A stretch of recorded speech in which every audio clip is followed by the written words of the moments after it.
मी तुम्हाला सगळ्यांना बजावून सांगते, कुणीही त्याला घरात घ्यायचं नाहीये आणि कुणी कसलीही मदत करायची नाहीये।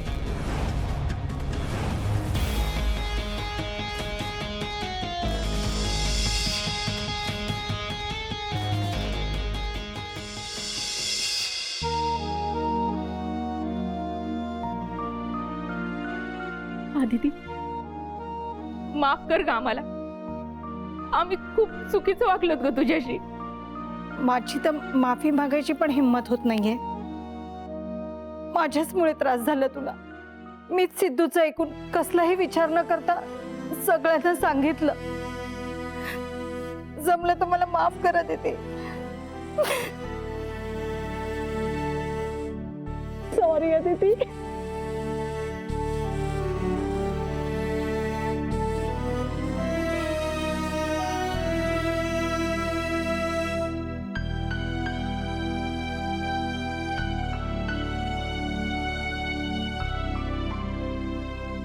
जाऊ बाई, खरंच सॉरी हो।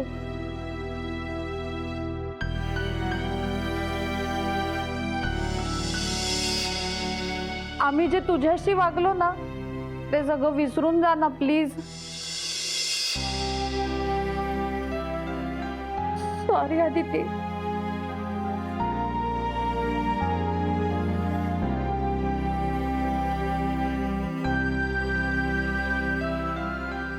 आदिती, माफ कर आम्हाला, चूक झाली, पण चूक तुझी पण आहे।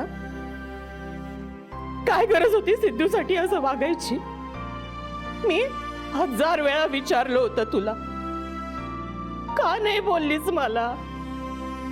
घराच्या बाहेर काढावं लागलं तुला त्याच्यासाठी मला।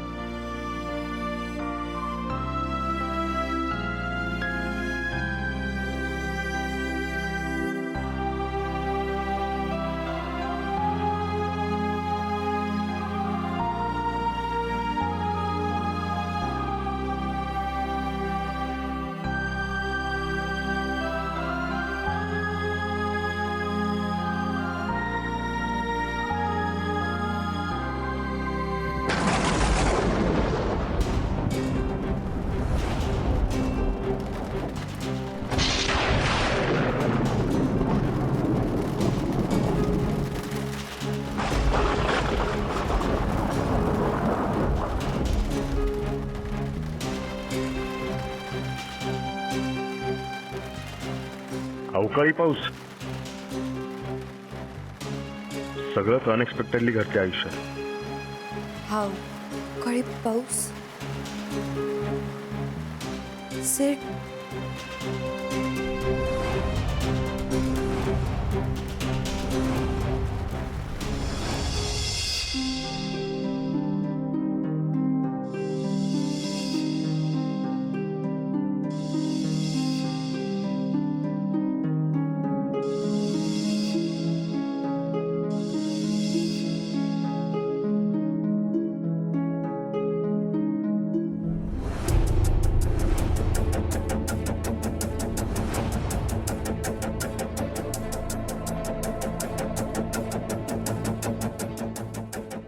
मोठ्या बाई, ते मला वाटलंच होतं तुला त्याचा पुळका येणार। जी मुलगी आपल्या नवऱ्यासाठी स्वतःवर आरोग्य घेऊन सगळ्यांच्या नजरेत वाईट बनते, ती त्याला उपाशी कसं राहू देईल ना? मोठ्या बाई, थोडं खाऊ द्या ना त्याला। सकाळी नाश्ता केलाय, त्यावर काहीच नाही खाल्लंय त्याने। अगं, त्याच्या पोटात काही नाहीये, या गोष्टीचा सगळ्यात जास्त त्रास मला होतोय। पण आत्ता महत्व कशाला द्यायचं? ही वेळ त्याला सांभाळून घेण्याची नाही, तर त्याची चूक त्याच्या लक्षात आणून देण्याची आहे। कळू देत त्याला, त्याची इतकी काळजी करणारी आई आणि बायको वेळ प्रसंगी किती कठोर वागू शकतात। ठेवते। पण मोठ्या बाई, मी काय म्हणते, आदिती,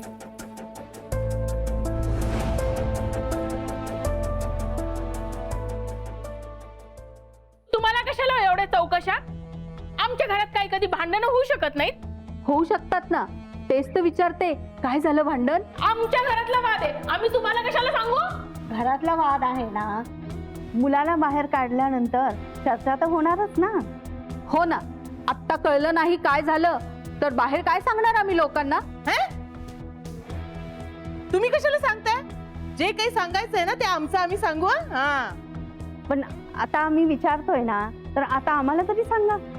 अहो 4 दिवसापूर्वीच गावातून मिरवणूक काढली त्या मुलाची, ज्याचा सरपंचांनी सत्कार केला. देशमुखांच्या फॅक्टरीचा मालक आहे तो, आणि तुम्ही त्याला खुशाल घराबाहेर उभं केलं. बिचारा केसांपासून पायाच्या नखांपर्यंत भिजला होता पावसात. थंडीने खूप फुटतोय तो. तब्येत वगैरे बिघडली तर काहीच कसं वाटत नाही तुम्हाला? ओ अहो, तुम्ही असे आरोप काय करताय आमच्यावर एकदम, की सगळी चूक आमचीच आहे म्हणून? बरं, नाही करत आरोप, पण असं त्यांनी नेमकं काय केलं ते तर सांगा. एवढंच तर विचारत होतो आम्ही, तर ताई लगेच ओरडल्या आमच्यावर. त्यांना नका विचारू, मला विचारा. मी घराबाहेर काढलंय त्याला. मोठ्या बाई, तुम्ही नेहमी सिद्धूची इतकी काळजी घेतात, आणि आता आईनेच मुलाला असं. हो, आईनीच मुलाला घराबाहेर काढले. का, कशासाठी? तुम्हाला फक्त बातमीच हवी असेल ना काहीतरी, तर मग ऐका. तुमचा लाडका सिद्धार्थ देशमुख चुकलाय म्हणून त्याला घराबाहेर काढले. पण याहून जास्त काही विचारू नका, मी सांगू शकणार नाही.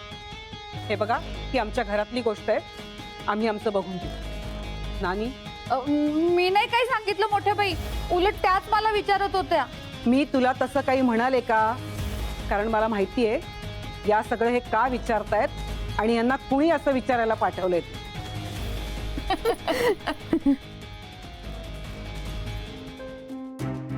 हा का असं बाहेर उभा आहे? काय रे, सिद्धार्थ देशमुख? देशमुख इंडस्ट्रीजचा मालक, तू काय असा बॅग वगैरे घेऊन बाहेर उभा आहेस कुडकुडत, घरातून बाहेर काढल्यासारखं? या गावातल्या प्रतिष्ठित देशमुखांनी मला घराबाहेर काढले. पण का? नाही तर घरात जाऊन तुम्ही घरच्यांना विचारा की सिद्धार्थला असं घराबाहेर का काढले म्हणून. हो हो, विचारणारच आहे. नाहीतर काय, भिजलाय किती बिचारा. हो ना. अहो, खूप थंडी वाजते. मला तर वाटतं आता ताप येईल मला.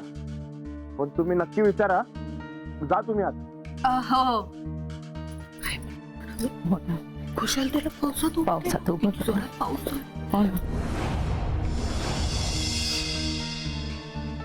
तू यांची ऑर्डर त्यांना दिलीस ना? हो. मग या तुम्ही आता.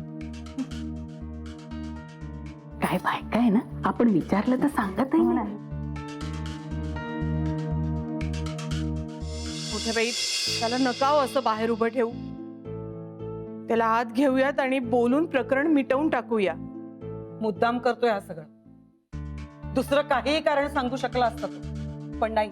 त्यानं मुद्दाम घराबाहेर काढलं असं सांगून या दोघींना पाठवले.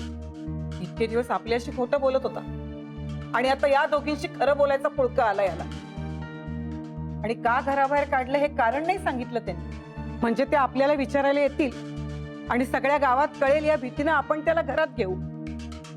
कळतायत सगळी नाटकं त्याची.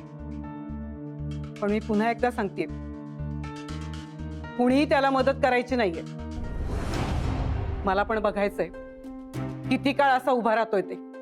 त्यानं चूक नाही, गुन्हा केलाय, तेव्हा त्याला त्याची शिक्षा मिळायलाच हवी.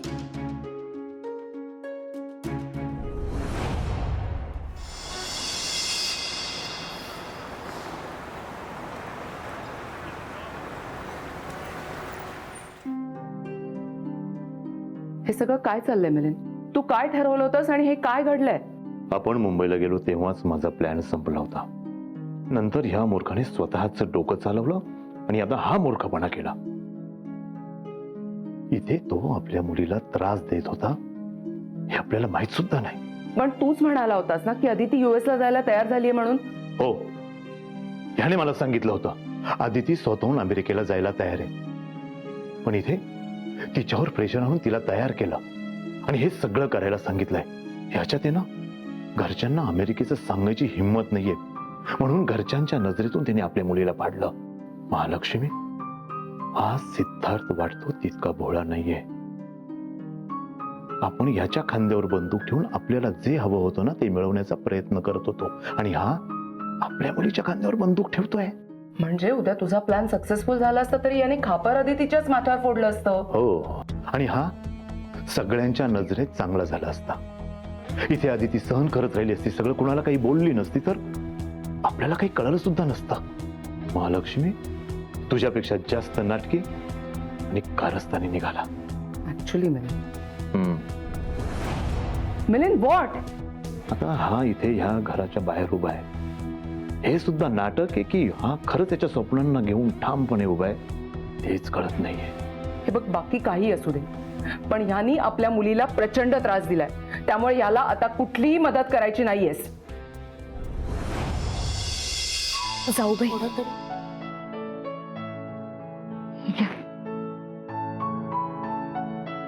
तुम्ही आता बाहेर जाताय तर या थर्मासमध्ये चहा आहे, तेवढा तरी द्या त्याला. मी हा टॉवेल पण आणलाय, डोकं तरी पुसून घेऊ दे त्याला. अदिती सॉरी. पल्लू काकी, हो किती वेळा सॉरी म्हणणार आहात तुम्ही? आणि तुमची काहीच चूक नाहीये. चूक नाही कशी म्हणतेस? सिद्धूवर विश्वास ठेवून आम्ही एवढा मोठा गैरसमज करून घेतला. नको नको ते बोललो तुला, इतका त्रास झाला तुला.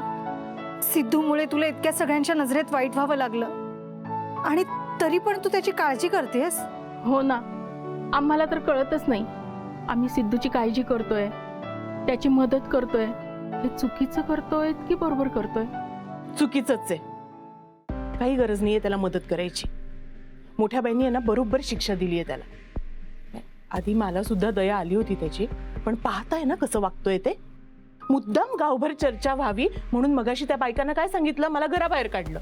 मग हो रत्नाक्का, अहो सगळ्यांना माहितीये की तो चुकलाय, पण आहे तर आपलाच मुलगा ना. तो बाहेर असा भिजून कुडकुडत उभा आहे आणि आपण लक्षही नाही द्यायचं, असं कसं चालेल? माझा तर नवरा आहे तो, जीव तुटतोय माझा. सिडने केलेली चूक एकीकडे आणि त्याला होणारा त्रास एकीकडे. मला नाही बघवत आहे त्याला असं. पण मोठ्या बाईंनी बजावून सांगितलंय, सिद्धूला आत घ्यायचं नाही, ती कसलीही मदत करायची नाही. ताई काकी, सिड असा बाहेर उभा आहे, त्याचा मोठ्या बाईंना सुद्धा त्रास होतोय, पण त्यांनी त्यांचं मन कठोर केलंय. त्या नाही ऐकणार आता. त्यामुळे त्यांना सांगण्यात, यावर चर्चा करून वेळ घालवण्यात काहीच अर्थ नाहीये. त्याला अजून काही झालं ना तर मला खूप वाईट वाटेल. आपल्या सगळ्यांनाच खूप त्रास होईल. म्हणून सांगते, निदान त्याला हा चहा तरी द्या, आणि जमलं तर समजवा त्याला. हो, समजावून तर सांगावंच लागेल त्याला. जातो आम्ही, चला ग. तुम्हाला जायचं तर जा, मी येणार नाही. आणि मोठ्या बाईंना कळलं ना तर तुम्हीच सगळ्या बोलणी खा. मोठ्या बाई त्यांच्या खोलीत आहेत, तुम्ही जर काही बोलला नाहीत ना तर नाही कळणार त्यांना. नाही, मी कशाला काही बोलेल? मला पण सिद्धूची काळजी आहे. हो ना, मग नीट लक्ष ठेवा, आणि मोठ्या बाई खाली आल्या की सांगा. चला ग.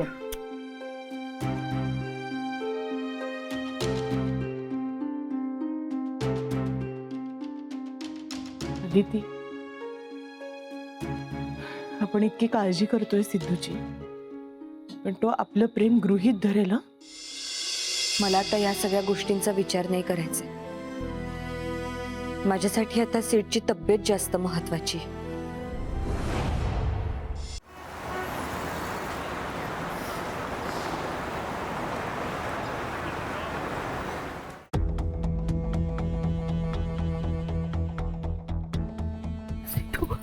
हा घे टॉवेल आणि डोकं पुस. सेतू, हा चहा घे. नकोय मला. मला कोणाच्या मदतीची गरज नाहीये का कोणाच्या सहानुभूतीची गरज नाहीये. सिद्धू, नीट बोला आणि हळू बोल. एक तर तू चुकलायस, तरी सुद्धा तुझ्या काळजीने सगळ्यांचा जीव तुटतोय. नखरे करू नकोस. हा घे. घे. अरे, मला वाटलंच तुम्हाला सगळ्यांना मायेचा पाझर फुटणार आणि तुम्ही ह्याला मदत करायला येणार. मोठ्या मी तुम्हाला बजावून सांगितलं होतं ना, कुणी ह्याला मदत करायची नाही म्हणून, तरी का आलात? तो जर त्याचा हट्ट सोडत नाहीये तर तुम्ही काय एवढी काळजी करताय? मी सांगितलं ना, मला कोणाच्या मदतीची गरज नाहीये. मला किती त्रास झाला तरी चालेल, मी सहन करीन, पण मी घरात येणार नाही. बघा, ऐकलत ना, काय उपयोग झाला बाहेर येऊन? चला सगळेजणी आतमध्ये. मी आई असून सुद्धा एवढी कठोर झाले ना, मग तुम्हाला का होता येत नाहीये? माझ्या निर्णयाचा काही आदर आहे का नाही? मोठ्या बाई, त्यांना काही नका बोलू. मीच सांगितलं त्यांना. आदिती, तू मगाशी त्याला जेवण घेऊन निघालीस तेव्हाही मी तुला समजावलं होतं, पण तू ऐकणार नाहीस. आतापर्यंत हीच चूक केली आहे सगळ्यांनी. आंधळेपणाने प्रेम केलं हेच चुकलंय आपलं. गृहीतच धरलं यानं आपल्याला. मी तुम्हाला शेवटचं निक्षून सांगतेय, कुणीही आता याला मदत करणार नाहीये. चला आत या सगळ्या.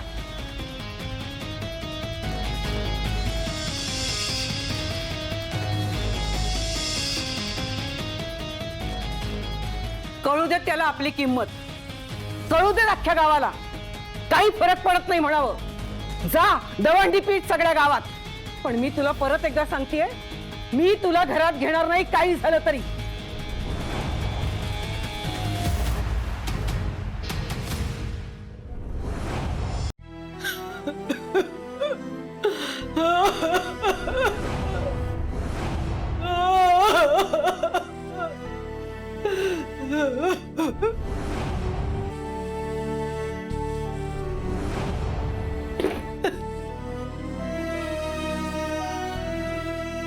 किती कठोर राहायचं म्हणालीस तरी ते आईचं मन आहे. किती प्रयत्न केला तरी मुलांसाठी मन झुरणारच. हे बघ, मुलं चुका करतात, त्याच्या चुका पोटात घाल असं म्हणत नाही मी. अशी शिक्षा देऊन घराबाहेर काढून मार्ग निघणार नाही आणि या सर्वांचाच तुम्हा दोघांनाही त्रास होईल. मग मी काय करू बाई? मुळात तो चुकलाय हेच कबूल करत नाहीये.